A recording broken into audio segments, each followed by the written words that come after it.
In the lead up to the impeachment trial of former President Donald Trump, Congressman Jamie Raskin pushed the White House to allow impeachment managers to call witnesses. In particular, he wanted to call Secret Service agents to testify about Trump's actions on January 6th and the lead up, as well as call Pentagon officials to testify about the long delay in getting the Capitol cleared.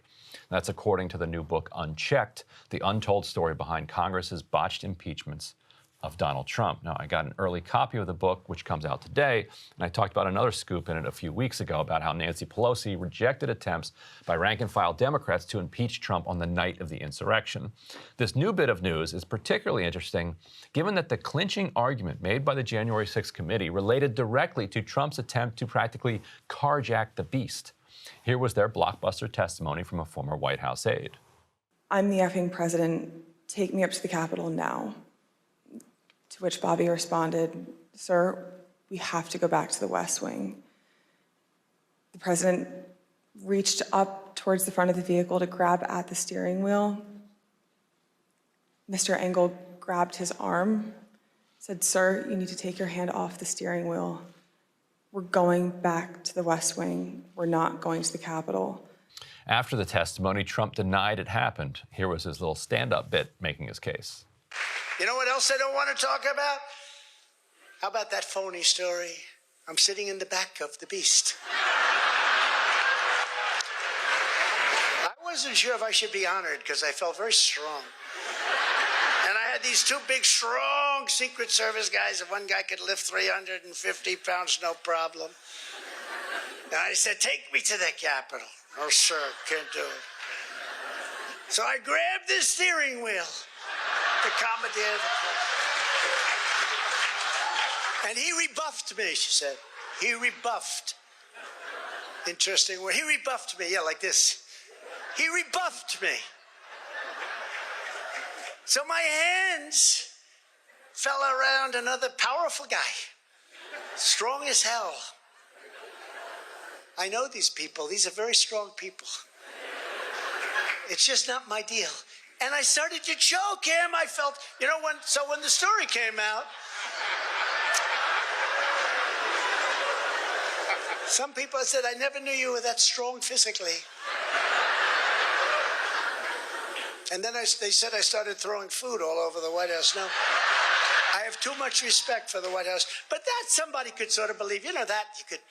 But to think that I'm going to be jumping into the seat, grabbing a wheel, being rebuffed, grabbing this big, powerful guy, his neck is like this, and grabbing, I'm going to take him. Oh, boy, oh, boy, oh, boy, what we have to put. And guess what? The Secret Service put out an announcement, which they never do, put out an announcement that it never happened, which everyone knew anyway. So now Tony Ornato, the Secret Service official that Hutchinson cited as her source for the story, later denied it, but he has denied other things that multiple witnesses say happened. Here's a tweet from Alyssa Farr, our old colleague back at Rising. This is just one of many examples of things that he's been caught in.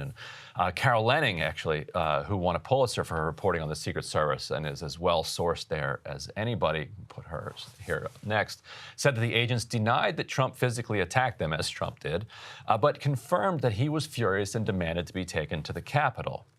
So the point is, this is the perfect kind of thing that could have been sorted out by some witness testimony, but the incoming Biden administration refused it. The book also reports that Biden blocked investigators from calling Justice Department officials to look into rumors of an FBI memo that had warned of a looming threat to the Capitol.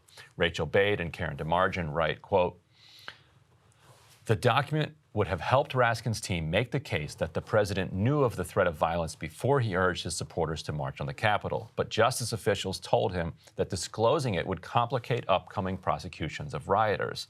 They ran into a similar predicament with the Pentagon," unquote. So, in short, in order to strengthen their case against the regular people who mobbed the Capitol, they purposely weakened their case against Trump. There couldn't be a more perfect encapsulation of the Democratic response than that. Now, Emily, Raskin in the book seems to think that if he'd been able to call witnesses, it would have made a significant Cable difference. news is ripping us apart, dividing the country, making it impossible to function as a society, and making it impossible to know just what is true and what is false. But the good news is they are failing and they know it.